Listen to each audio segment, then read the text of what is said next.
Here's one thing that will change your world. Now, for some people, this is going to be a little bit of a stretch. And I understand that we are all on our path where we are on our path. But this is about bringing you up to a place in a stepwise fashion to where you can truly have command of your emotions. You can have command of your feelings or the physical response we have to emotions in our body so that you can be in a place of responding in the world, not reacting, and to have deeper compassion and understanding for other people. One of the things that is so lacking in the world right now, and I know that if you're listening to this, you're not one of these people, but we are all here as lights.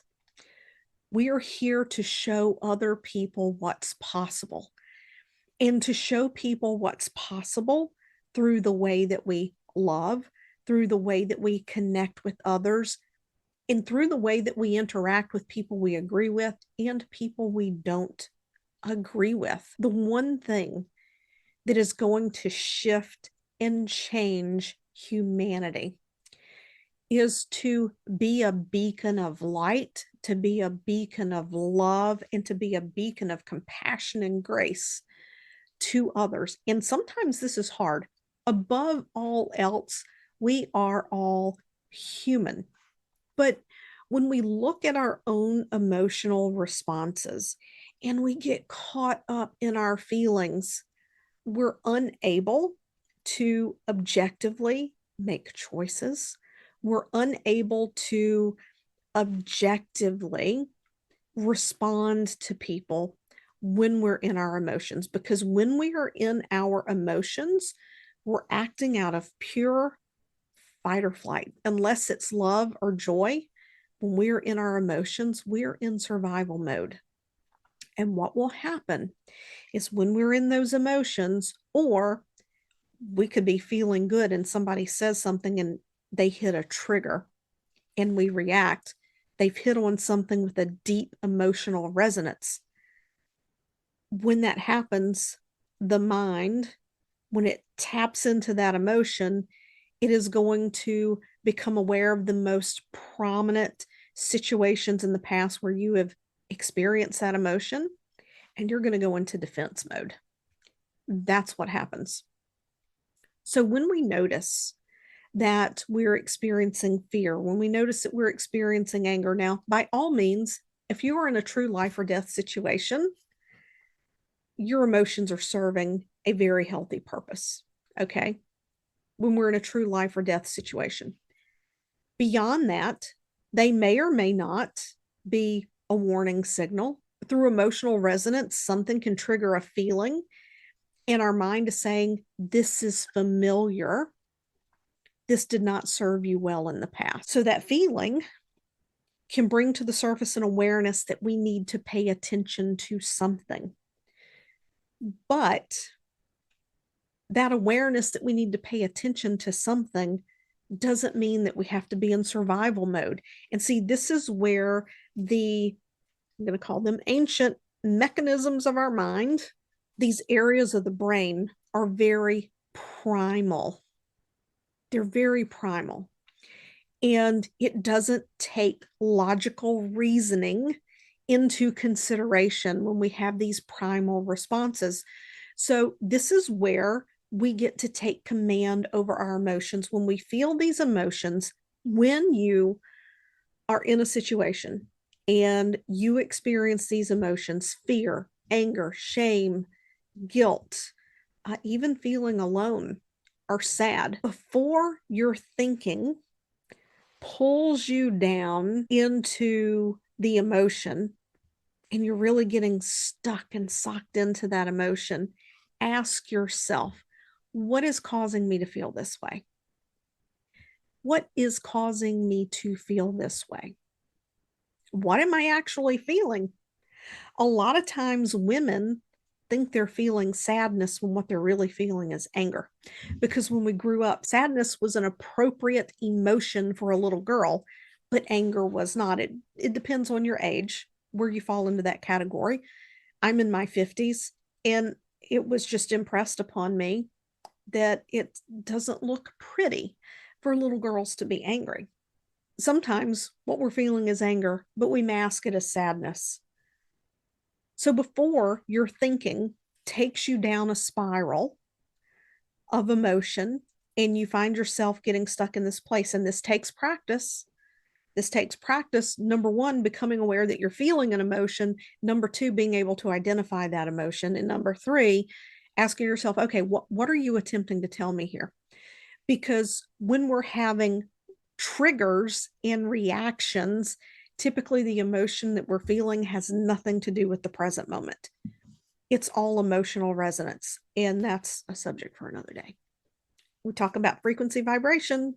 There it is, emotions, resonance. But when we can take that moment and we can push pause, and we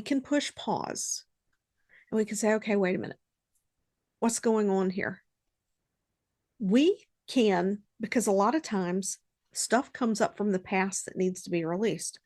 We can step back.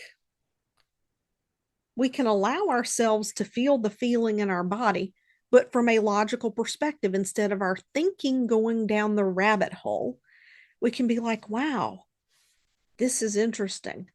What about this is causing me to be upset? A few episodes back, I shared about how my mother and I are now on her cancer treatment journey together. And I talked about how the week that we had the incidental finding that she had this nodule in her lung, that, I mean, it really threw me into a tailspin. And my nervous system was trying to shut down from an emotional perspective. But finding a nodule is not a death sentence. I was in healthcare for 25 years. I know this, but it was shutting me down. And I really had to sit back and say, what is happening here? I had to have space to process. So as I sat with those emotions, I was asking myself, what is going on here? And what the trigger was is due to I don't want to call it a medical error, due to a medical oversight. This almost got missed. It almost got missed. It was a second doctor going back to review things from beginning to end because he was a relieving doctor. And the doctors who read the x-rays, even though they described this in the description, they didn't list it in the final diagnosis of the x-ray. So if he had not gone back and actually looked at that scan himself, it would have been completely missed. People do their best, but they also operate within the system. And that loss of control, that fear of that loss of control, that was what shut me down.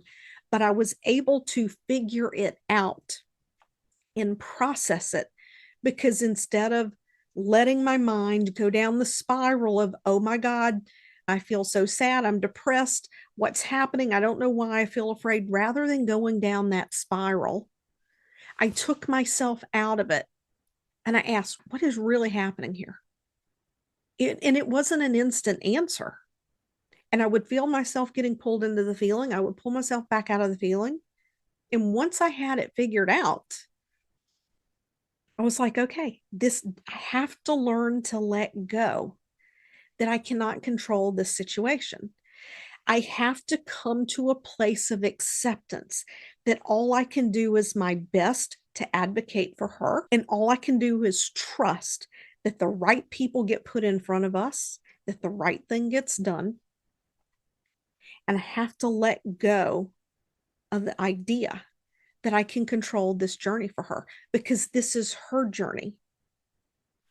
My part alongside of her is my journey. And I don't know what her journey is. What is that? When you can step outside of yourself like that, what is happening? You're taking a higher perspective. Basically, instead of being in the ego and the fear and the emotions, it's taking a higher perspective from your higher self. This takes practice. If the journey that we're on right now, if this had happened 4 years ago, I don't want to know what this would look like because I definitely wouldn't be the same person. 2 years ago, I wouldn't be the same person. And things happen when they're meant to happen. There are no coincidences. Everything is synchronicity. I think that my healing had to happen so that I could be there for her in the way that I'm being for her now. And it's all been allowed to happen because I have been learning to take this higher perspective. Learning to take a higher perspective also raises your vibration. It raises your vibration because at the same time, there's a part of you that might be experiencing physical feelings from the emotions of fear, anger, guilt, whatever it is. This higher perspective of you is in a place of peace. It's like it's going to turn out. Feel what you got to feel, and it's going to turn out. One of my mentors had this quote, and it was a life changing quote. Everything is now, has been, and always will be okay. That is that higher perspective. So, the way that you get to this place of higher perspective, you want to develop awareness of what you're feeling.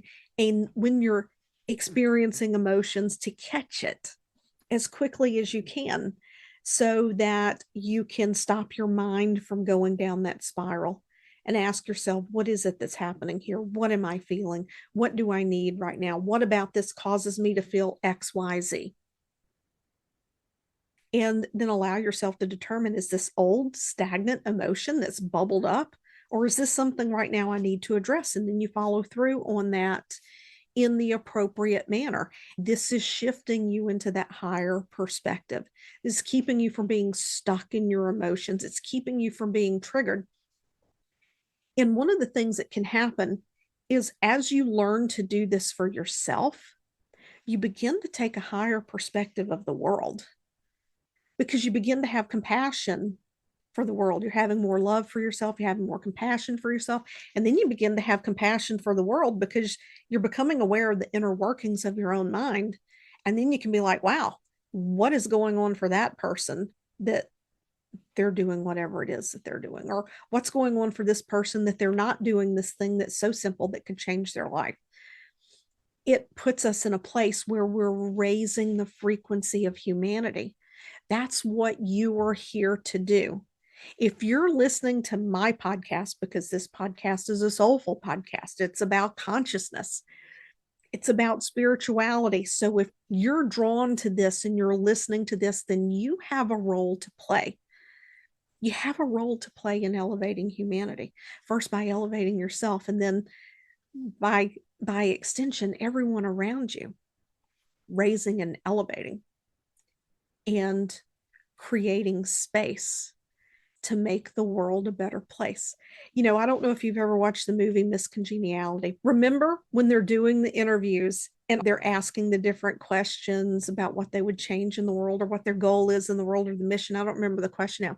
And they're all answering world peace. And then Sandra Bullock comes up and she says, harsher penalties for parole offenders or something like that. And the whole audience just stares at her. And then she's like, and world peace. And then everybody just applauds and claps. And world peace is really a tongue in cheek concept until you get to this place. We're all here to do our own individual part to create world peace. World peace will never happen if we wait for someone outside of us to do it. I won't say it will never happen, but it will feel like it will never happen if we're waiting for someone outside of us to do it. World peace begins with our own peace, our own joy, our own love.